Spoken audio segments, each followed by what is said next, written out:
You know, I really hope you guys love this guy's character model because you're going to be seeing a bunch of him in 2042.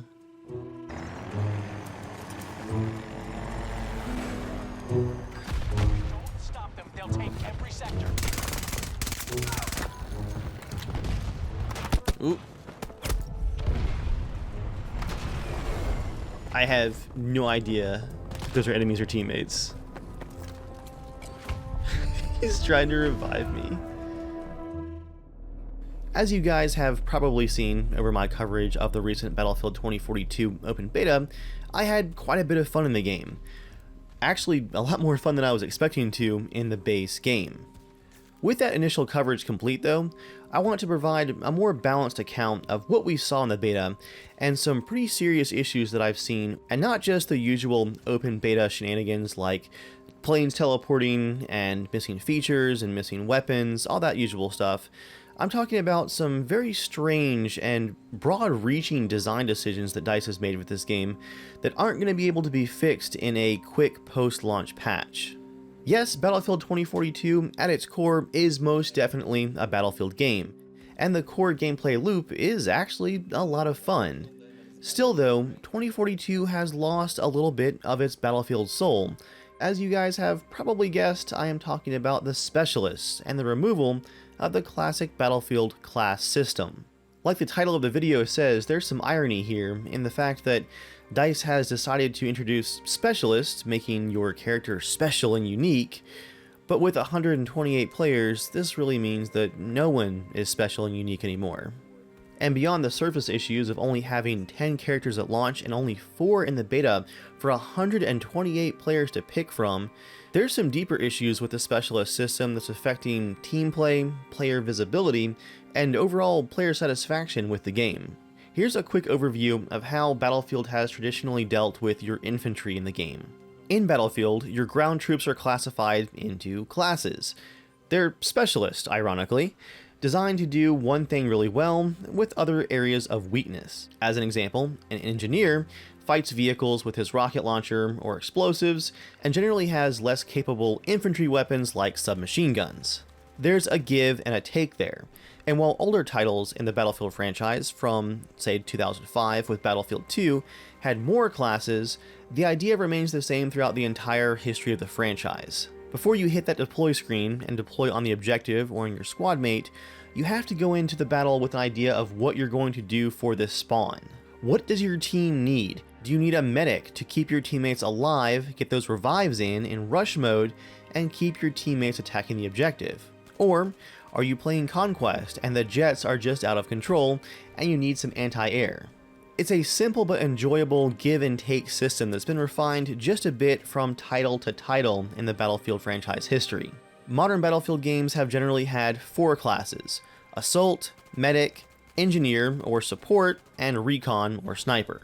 Perhaps taking some inspiration from Modern Warfare 2019, Battlefield 2042 has thrown the class system completely out the window.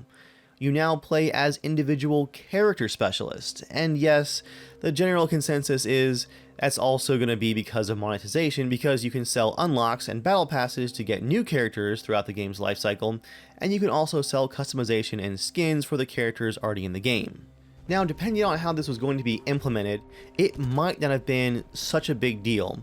If, for example, these new specialists were divided into the traditional classes, they would have worked just fine. Say you had 2 or 3 operators you could pick for your US or Russian engineer class, for example. That would have worked just fine.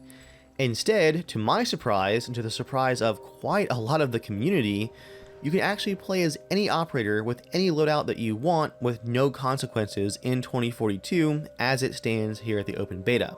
Do you want to play a sniper? Well, sure you can. Grab your sniper rifle. But you can also come along with your C4. Or, if you want to, you can bring along your healing gun, playing as the medic specialist, Falk. Why not, right? Free heals during your sniper battles. Or, if you're worried about getting stabbed in the back, you can pick Boris and deploy a sentry gun to guard your flanks. Sounds like fun if you're playing as whatever character you pick, right? Now, that amount of player agency might sound fun for you, who's spawning in with those abilities, but it's incredibly difficult for enemy players to figure out what they're looking at when they see you. Do you have a submachine gun that's going to shred up close?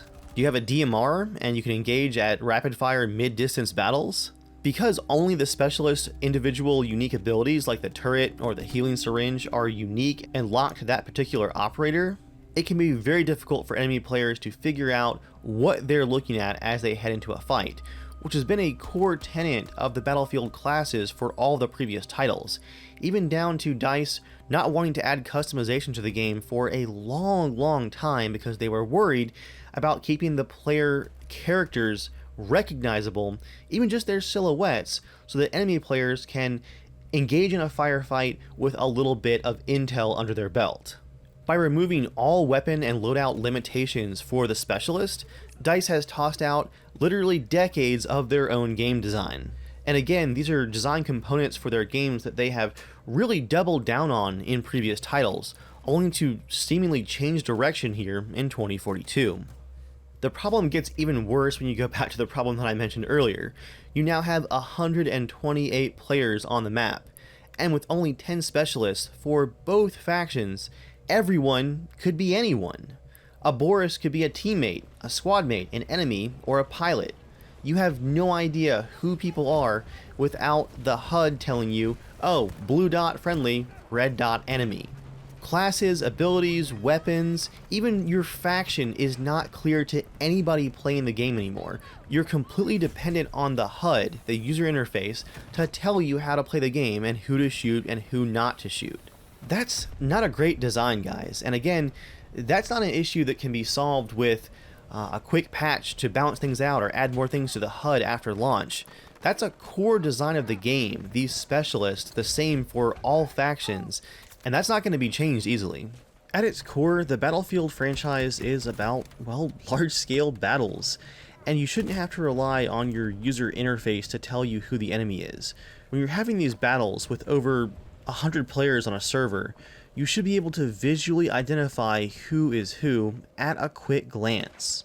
Now, the clone army effect will get better as DICE adds more specialists and of course more skins, I'm sure, to unlock for the ones that are already in the game, but still, having non-faction locked specialists, plus the ability for them to be whatever kind of specialist they want to be, long range, sniper, anti-vehicle, it just adds too much chaos and too many unknowns to the Battlefield formula. I'll also note here that some of the DICE devs have said that they are working on some solutions already for launch month, which is again in about 3 weeks right now, to help with the identification issue, at least team to team. They're going to be adding small chem lights colored to your team colors for easier identification, but I'm not convinced that this is going to be enough until I see it. In fact, I'm pretty confident in saying that this won't be enough. More obvious faction uniforms, at least of some type, or more consistent faction colors of some type, even if you're picking the same specialist, if they would just have a few pieces of a uniform that would be identifiable at range, any of that would help. It appears that the community solution to this issue is to bring back the classic soldiers and the classic classes. And again, I just don't see that happening, even though I would love to see that, because the specialists are at this point a month out from launch, less than a month. They're a core element of the game. They're not going to change this late. What could happen though is for DICE to eventually categorize the specialists into those more traditional classes and lock down their loadout choices a little bit more so that you can't just pick any weapon and any gadget for any specialist that you want to play as. Sure, player agency in a game can be a great thing, but in this case I really think it's just too much, and the game has seemed much more individualistic after the changes. I saw far less team play in this beta than I have for the Battlefield 1 and 5 betas in the past, for example. Not only was almost no one healing, but no one really wanted to do anything teammate related. All of the gadgets being picked were selfish choices, meant to help your specialist and not your team. I also have a pretty serious issue with the new plus system that's been added so that you can easily customize your guns on the fly. This is one of those, I think, solutions in search of a problem. I don't understand exactly what DICE was trying to fix by adding this system beyond it being just a cool visual flair for trailers and gameplay. Again, you're giving the player more choice, more agency, but you're taking away the enemy's ability to predict anything about the fight that's about to happen. There are absolutely zero consequences for what gun you spawn in with, outside of, shotgun versus rifle. The gun you spawn in with is just a base template to modify at will and modify over and over again at any point during the fight.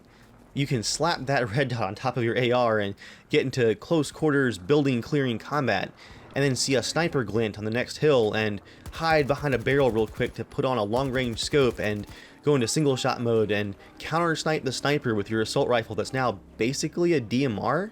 Again guys, this comes back to zero consequences in the choices that you're making as you're spawning in. Nothing really matters. You can change it on the fly, you can bring whatever abilities you want. You're really a one-man army, and that's not what Battlefield is all about. The plus system just really takes away almost all consequences from the weapons that you select as you spawn in, and I don't think that's a positive impact on gameplay. That really feels like a change that was made for other non-classic Battlefield modes like Hazard Zone. That makes a lot of sense. Customize your gun on the fly. You've got to be able to maintain that one life. But on the classic modes like Conquest and Breakthrough, I just don't think the plus system is a good fit for the gameplay at all, and I think it ought to be just disabled. Now that I've covered some of the issues that I had with the core design of Battlefield 2042, I want to mention a couple of just beta-specific issues that I'm not too worried about. There was a lot of desync, a lot of servers struggling. I would expect that for the first month after launch, but that's basically expected for a Battlefield title at this point. DICE is generally quick to get the servers running better after a new game launches, so I'm not too worried about that. I am curious to see how much content was missing from the open beta, because we got a very limited slice of what the game might have to offer. But like I said in the beginning guys, I had a lot of fun with that core gameplay loop and ended up staying up till almost 4 o'clock in the morning the last day of the beta, playing as much as I could with the gang because we were having so much fun. I hope DICE takes this feedback and the overall feedback from the community to heart here. There's people like myself who are really wanting to see this game succeed. It's the 128 player experience that we've been wanting for so long, and that's a part of the beta that I absolutely loved. So if they can just refine some of the HUD, refine how the specialists are both divided out amongst the factions, how the UI treats them, work on how the plus system is integrated, there's a good game at the core here. I just think we're going to see a pretty rocky launch next month with some missing features and probably a pretty long blog post or two explaining what DICE is planning to do for the future. So let's hope for a launch that at least is playable and some quick follow-up support from DICE with some clear direction for the game and how they're going to improve things going forward. For now, hope you guys enjoyed. Thanks for watching and listening. I'll see you next time.